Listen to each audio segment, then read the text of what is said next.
Hi YouTube, welcome to another edition of Horror Hands, and for this video I'm going to go through all the Blu-rays and DVDs that I picked up in the month of October.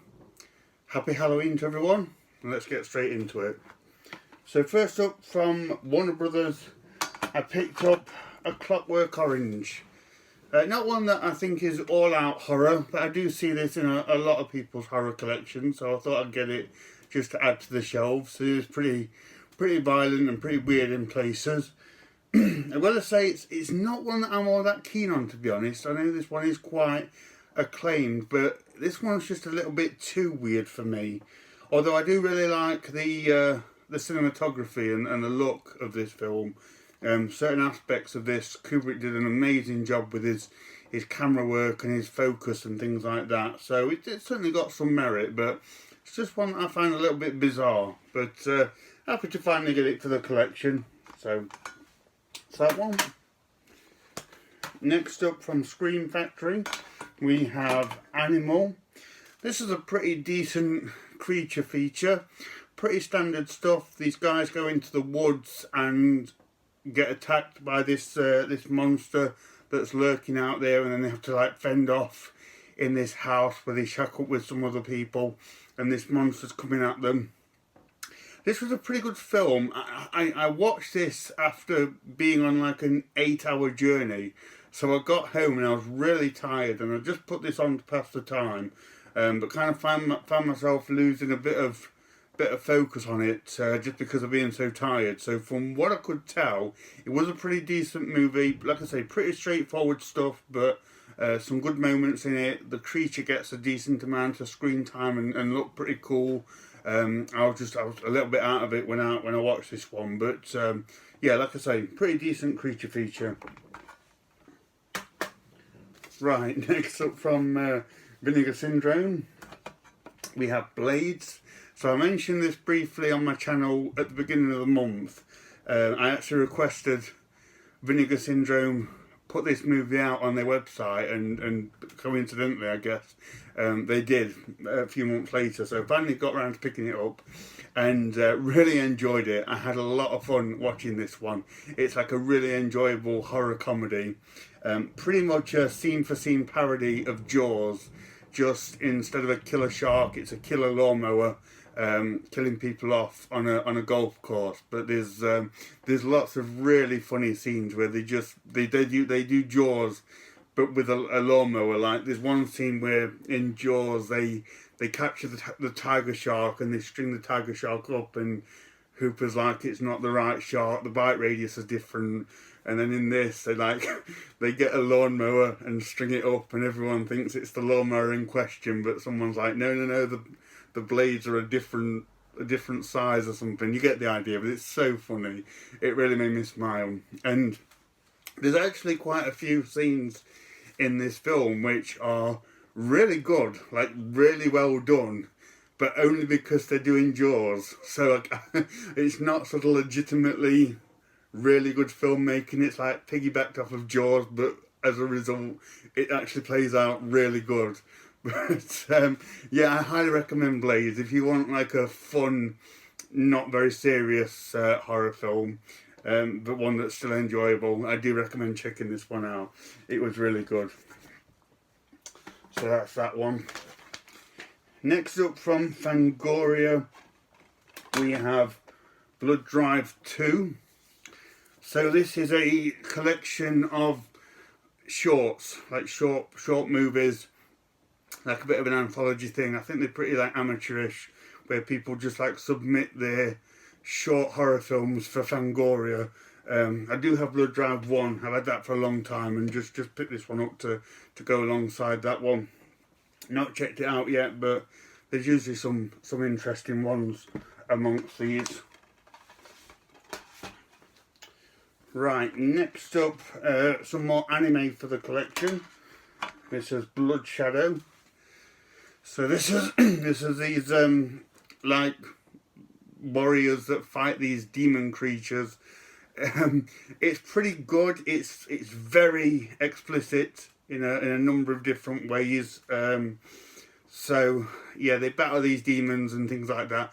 I didn't really get that much of a handle on the plot, which I don't always do with animes, but I did enjoy the anime and the demon killing aspects of it. But there are some like full-on, I guess, hentai moments in this anime, so be warned. It's pretty strong stuff throughout, but I had fun watching it. It was okay for what it was. Okay, next up we have this it's called Campy Horror Collection. It's just a bunch of like zero budget films which have literally just been filmed out in the woods with no money, no props, no real actors, anything like that. It's not great. It's kind of like modern day shot on video horror, which I don't always go for that kind of thing. So not a lot to recommend on this. I don't know who would like these films, to be honest. They're so low budget and kind of weird. They're hard to recommend, so I wouldn't do so. But for kind of a creator like myself, it's always interesting to have in the collection. Okay, next up from Criterion, we have Kronos, which was, I think, Guillermo del Toro's first film. Someone will correct me on that if I'm wrong, but this was really good. I really like Kronos. It's like a kind of a vampire story. This guy, he gets this, I don't know, like this artifact kind of thing, this thing on the cover, and it cuts in it cuts into his skin, and he sort of becomes like a vampire. He has like he doesn't age and things like that, but he has a need for blood, and it's a really interesting story, kind of quite subtle, kind of held back kind of story. It's not sort of vampires with fangs out and everything like that. It's much more of a sort of slow burned but really interesting story. Didn't quite have the sort of creative and visual flair that Del Toro's later films would have. This one's a little bit different, but really good film, really well told, really well directed. Definitely one that's worth checking out. Nice to get that from Criterion. Right, next up from Warner Brothers, got Dead Calm, which is a really good film, really scary, like claustrophobic movie. Sam Neill and Nicole Kidman are on this boat, and like their son's just died, so it's quite a downbeat feeling film anyway. And they pick up this like stowaway guy, played by Billy Zane. He's out lost at sea, and they bring him onto their boat, but he's like a total psychopath. And Billy Zane is fantastically scary as this crazy guy who ends up terrorising them on this little boat. Really creepy, scary stuff. Very good film, Dead Calm. Definitely one that I would recommend. Okay, next up from Media Blasters, we have Death Stop Holocaust. So this was a pretty good movie. These two women on this road trip are terrorised along the highway by these masked killers. It's very standard stuff. Pretty much just them being chased down and terrorised and tortured. Not really much of a story, but it kind of does what it needs to do. Pretty undemanding. If you do want more kind of substance and storytelling, you'll need to look elsewhere. But if you just want like a simple, flat out kind of violent, creepy movie, this does its job. It's not too bad. Right, next up from Vinegar Syndrome, we have Devil Story, which there we go, Devil Story, which is one of the most bizarre films I've ever seen. I'm really going to struggle to get this one across, but gosh, this is so weird. It's a French film. I don't know what it's about. Don't ask me what it's about, but you've got this like deformed killer going around with an SS uniform. He's going around killing people. There's a mummy shuffling around. There's this witch kind of woman doing stuff. And then there's like this sort of supposedly possessed horse, which is just this big black horse that just runs around the countryside. But it makes no sense whatsoever. It's all over the place. It starts out pretty good, and there's not a dull moment in it, to be fair. The first 10-20 minutes I did enjoy it, but then it just started to get so bizarre, and a little bit repetitive and a bit weird, and after a while I just thought I could feel my brain cells melting away from watching this. It really started to get to me a little bit, and the horse never stops neighing throughout the whole film, which sounds like a bit of a bizarre criticism, but when you hear it again and again and again and again, and you're like, oh my god, you're just praying for a scene that doesn't feature this horse neighing. It's so weird. I don't think I could watch it again. I couldn't handle the bizarreness of this one. So, really difficult one to explain. Not one I think I could recommend. Just, oh, so bizarre. Such a weird film. Right, next up from Unearthed Films, we have Evil Dead Trap. One that I wanted to see for a while. This is like a Japanese movie. This TV crew, they go into this warehouse where this woman was supposedly killed, and they start getting killed off by this killer. It's pretty crazy stuff. This has got some pretty brutal kills in. It's a little bit weird, and then towards the end it goes from like a killer on the loose to this bizarre kind of creature feature kind of thing. Strange movie, but not too bad. It's a Japanese film, but it feels more like an Italian film to me. The look of it, the music, the level of violence was very, very reminiscent of Italian cinema and kind of Dario Argento, that kind of thing. So interesting mix here of Japanese and Italian-like horror filmmaking. So yeah, not too bad. I'll have to finally check that one out because I've known about it for a long time. So that's that one. Okay, next up from Indicator, we have Eye of the Cat, one that I've been looking to pick up. This has been out a couple of months now, I think. So yeah, finally got around to getting it. Not watched it yet.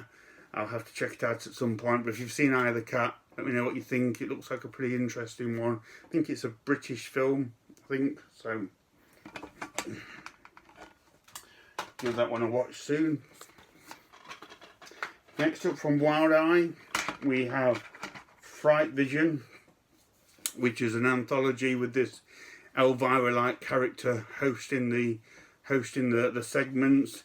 It looks a lot of fun. It's got a really cool cover, but it's Wild Eye, so it's very low budget. I'm not the biggest Wild Eye fan. I know there's a lot of guys in the community that do love Wild Eye, and that's awesome. I'm not going to bash them too much because they are low budget and they're doing it for independent horror, which is always a good thing. But for me, I just don't enjoy a lot of what they put out. They're not my kind of movies, and it was pretty much the same with this one. A couple of the segments were pretty good. One was awful, one was just totally laughable. The others were just kind of okay-ish. So an average mix on the whole here. But yeah, not too bad, but yeah. Next up, I think this is a Shudder movie, is Great White. This was okay. It was a decent enough film, but not enough kind of happened in this. It's very similar to The Reef, but it just didn't do anything that I've not seen before in pretty much every other shark film, and I've seen quite a few that do it better than Great White. Not terrible, just kind of a bit forgettable, really. It looks great. The cinematography's nice. It takes place in like this tropical area, which looked fantastic on Blu-ray, so it had that going for it.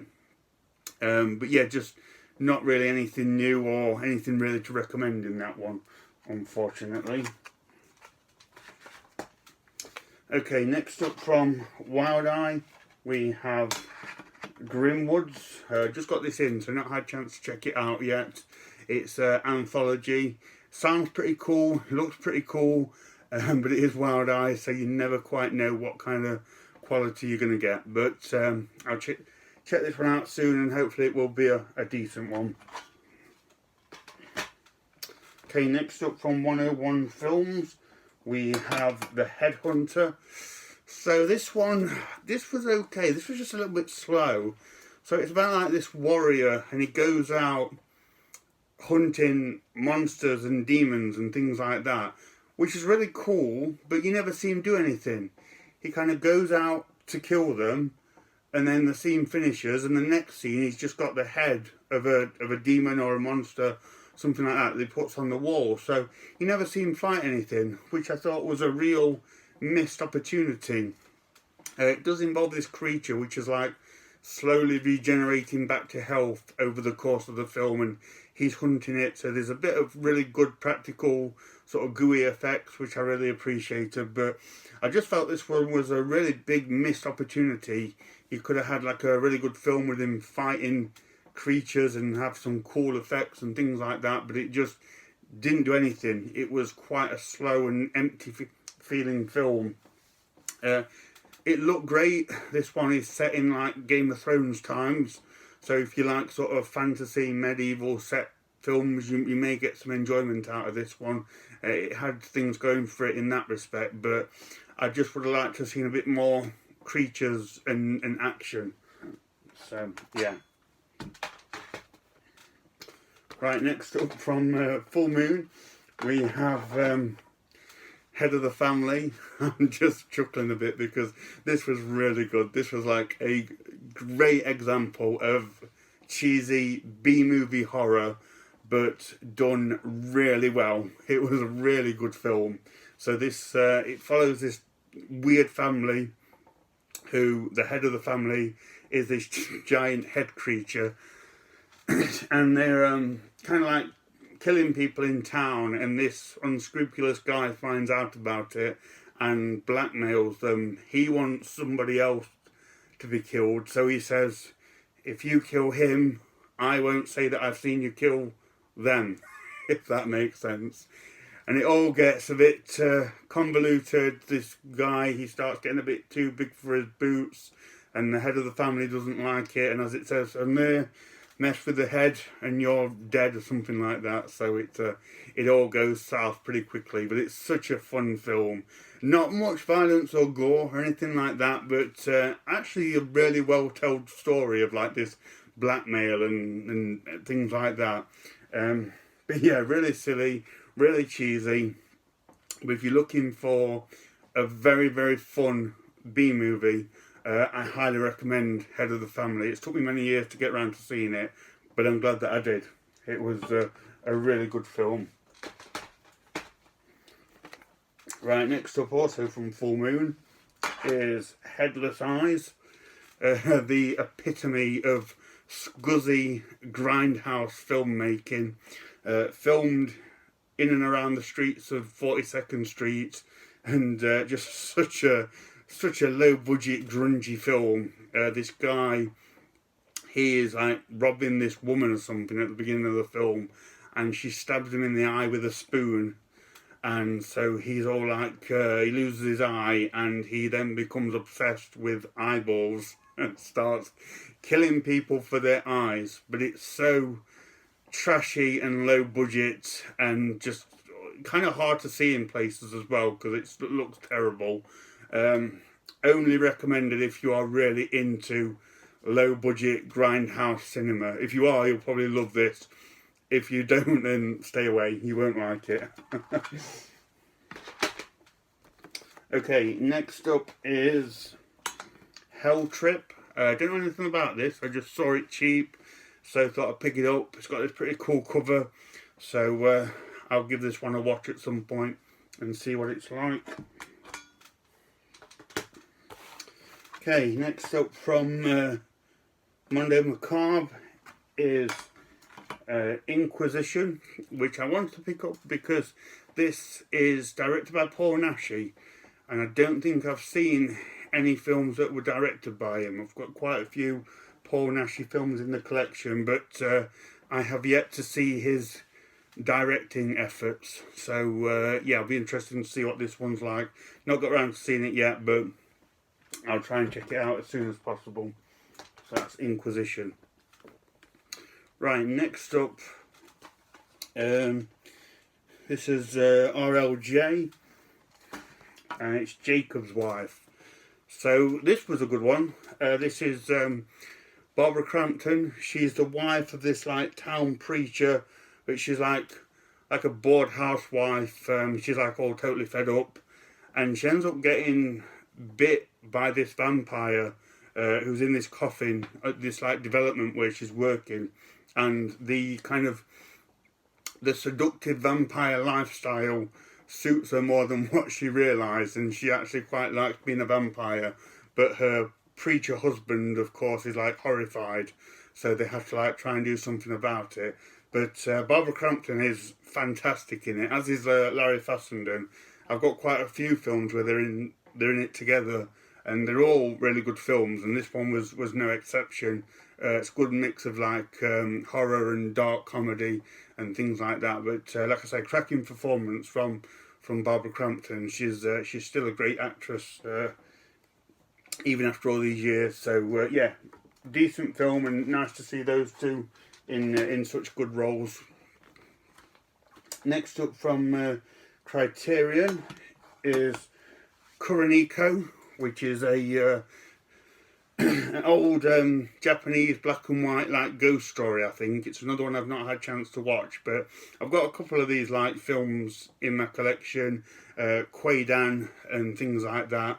I know Onibaba has just recently been released by Criterion. That's another one, so I'll be looking to get that, and just trying to add to the sort of Japanese kind of obscure, kind of throwing a few more obscure films into the collection. But this one certainly looks very interesting. I'm wanting to check it out as soon as I can. So let me know if you've seen Kuroneko and what it's like. Right, next up is The Lodge. Again, not had a chance to watch it. It's been a busy month, but I hear pretty good things about this one. I think it's a pretty dark movie. I'm trying not to look too much into it because I think it's got quite a bit of a story to it. So again, looking forward to watching it as soon as I can. Okay, next up from Scream Factory is The Midnight Man. I've heard mixed things about this one. I've heard some good, some bad, so I need to give this one a watch and make my own mind up. But it's got Robert Englund in it, so that's always a bonus, if nothing else. So yeah. Right, next up from Network, we have their recent release, The Monster, which is also known as I Don't Want to Be Born. That's how I've always known this film. I kind of wish they'd released it as that title, but I've known it as a couple of things actually, but I've never known it called The Monster. I don't know where that title comes from, but that's what Network's gone with. Again, not had a chance to watch it. I'm looking forward to doing so because it's another one of these films that I've known of for quite a while. So when I saw that Network were putting it out, even though it was called The Monster, I thought I'll get that. So I'll give that one a watch at some point. Right, next up from AGFA, we have Ninja Zombie, which is a shot on video effort from the 90s. So shot on video, like I say, it's completely amateurish, no budget kind of filmmaking. This one was pretty enjoyable. It's completely ridiculous, but I had a lot of fun watching it. This guy, he gets killed by this like ninja based gang, and he is resurrected as a ninja zombie and comes back to fight the evil ninjas. It's as ridiculous as it sounds, but it's pretty fun. There's some good fighting and gore in it.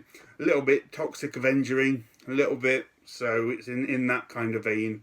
I always enjoy that kind of sort of silly, slapstick, violent horror stuff. So yeah, this one, terrible film, but I did enjoy it.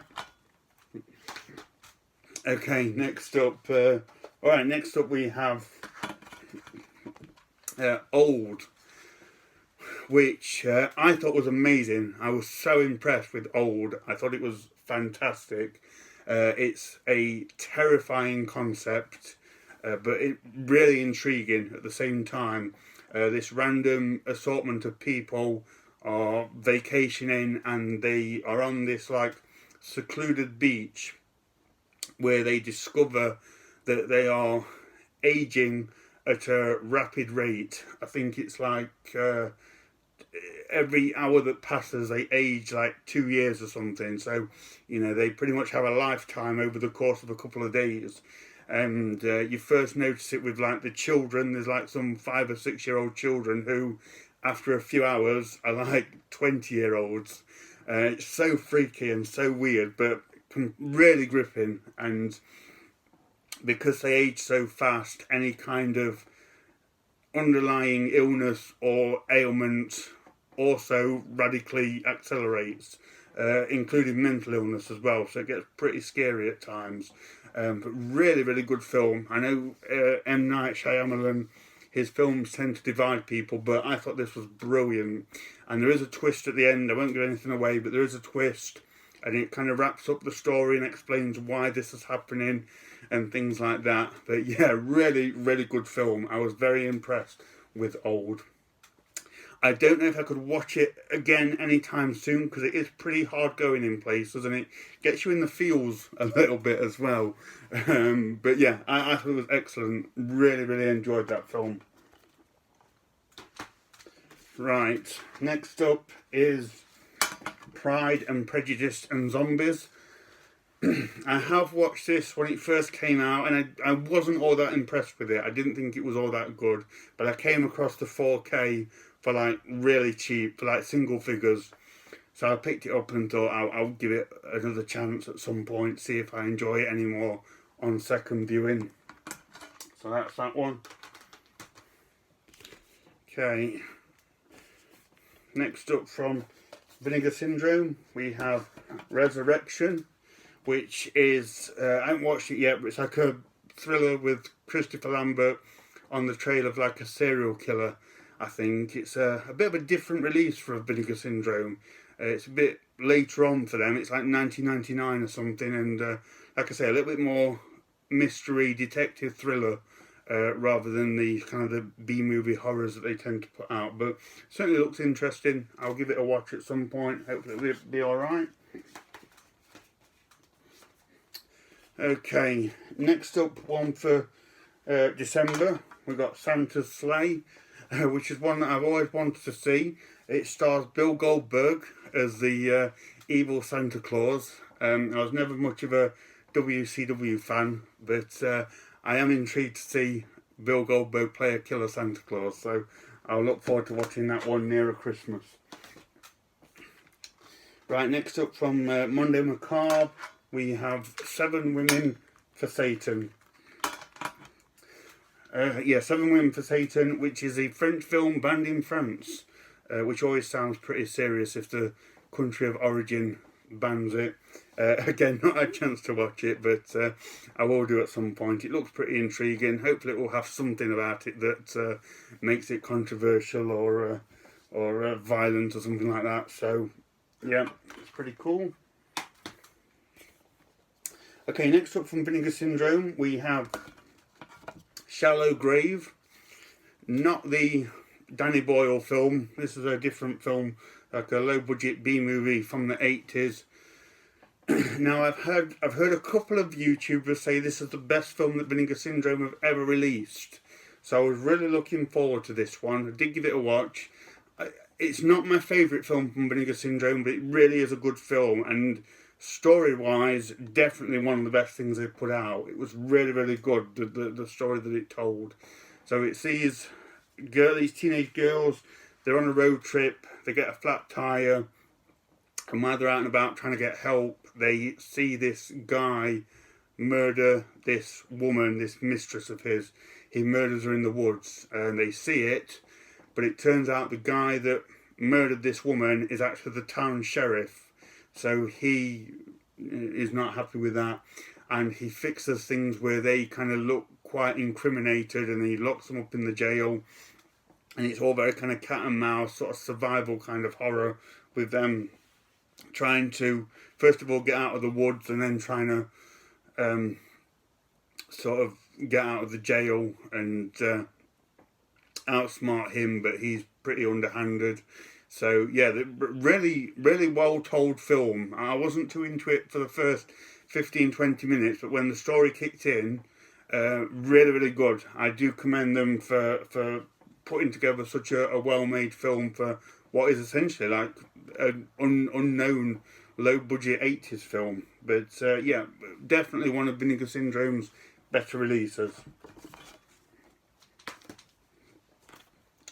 Right, next up from Full Moon, we have Shrunken Heads. Never seen this one, but I thought I'd pick this one up. After watching Head of the Family, I just fancied some more Full Moon goodness. So yeah, picked up Shrunken Heads. I'll give that one a watch soon. Okay, next up, this is an interesting one from Scream Factory. This is Someone's Watching Me. This is actually a John Carpenter film from 1978. So in the same year that he struck big with Halloween, he also directed this little known film, which I have to admit has not been on my radar all that much. I've heard of it, but I often forget about it and forget that it's a John Carpenter film. So I'm very interested to check out the other film that he did in 1978 and see what it's like. I've not got round to it yet, but I want to put this on at a time when I can sit down and watch it and really get into it. So glad to finally get that one in the collection, because it's a John Carpenter one that I didn't have. Next up from Indicator is Taste of Fear. Just gonna sort of give this one a try. I think it's one of Hammer's later ones, sort of late 70s, I think, or late 60s. But it's when they started, 1961, early 60s. But it's when they started coming out of like the gothic horror and started to do more kind of mainstream type movies, which never really worked for me that much with Hammer. I think they struggled outside of the whole gothic kind of sort of stuff. But we'll see what this one's like. I think Christopher Lee's in this one. He's got a small role or something in it, maybe. Yeah. So we'll give it a try. Same with this one as well from Indicator. This is The Two Faces of Dr. Jekyll. Same deal really. Never seen this one. Just thought I'd give it a try. See what Hammer's alternative type movies are like. So yeah, I'll give that one a watch at some point. Right, next up we have The Voices. Very quirky film with Ryan Reynolds, who hears voices coming from his pet cat and dog, and they lead him to murder people, kind of accidentally. But I have reviewed this on my channel, so I won't say too much about it. So if you want to watch that, that's a couple of videos back. But very strange mix of horror and comedy, which didn't quite work, although I did enjoy it. And as time goes on, I did appreciate it more. So yeah, very quirky film there. Okay, next up, this is from Vinegar Syndrome's website, but I don't know who puts it out. This is the WNF Halloween Special, which looks very interesting. I'm really keen to watch this. I'm going to try and watch this on Halloween. I'm doing this video a couple of days beforehand, so if you're watching this, I may well have watched this by now. But from what I can tell, this is like an 80s TV broadcast where they show a haunted house attraction, which does happen to be haunted, one of those kind of things. And it's all presented like a retro 80s TV show. And to give them credit, I actually thought it was a TV show from the 80s, but it's not. It's like 2013 or something like that. So the retro look really is effective. It certainly worked on me. So yeah, really looking forward to checking this one out. I don't really know too much what to expect, and I'm not looking into it because I want to keep it like that. And the slipcase is really cool. It's like got this old kind of VHS sort of blank tape kind of look, which I really like. So nice presentation there on that one. Okay, next up is The Worm Eaters. Very bizarre film, very weird film. This like hick guy lives out in the sticks. He lives on this lake, and these developers want to build over it, and he has these pet worms which he's fascinated with, and he ends up letting the worms loose out in the town, and they end up in people's food and in the house, in the mouths and everything. It's real worms squirming around. So bizarre. Played out like a comedy, but it's really gross as well. And like I say, it's real worms that people are eating. yeah, not very nice scenes, and the comedy kind of just makes it weird. So yeah, not one that I enjoyed. Not one. I don't know who I would ever recommend this to either. So this is just like an oddity that I just have in the collection, I think. Okay, next up is Zombie Honeymoon, which just seems like a bit of like a low budget indie film. Not watched it yet. Never heard anyone talk about this film, but I've seen a few reviews online which are all quite favourable, so hopefully it'll be alright. I'll have to check it out. And then last for this month, from Intervision, we have Zombies The Beginning, which was the last film from Bruno Mattei, who specialised in ripping off big budget Hollywood films and turning them into tiny crappy B-movie films. So this is a zombie film which rips off Aliens almost scene for scene and line by line. It's not a very good film. It's a strange... Aliens is a strange film for it to rip off because they're like worlds away, literally. So you've got aliens out in space with big aliens. This is on a tropical island with zombies. So it's very different, but they try and make it the same. It's hard to explain, but you're not missing that much. Although I will say, this film does have really good gore and zombie makeup and practical effects. It's a film that's terrible, but just happens to have great effects that kept me watching and did kind of save it a little bit. So that's everything that I got in October, guys. Thank you so much for watching all that. As always, let me know what you think of the films, which ones you enjoy, which ones you don't enjoy. Thank you very much for watching, and stay tuned for more videos.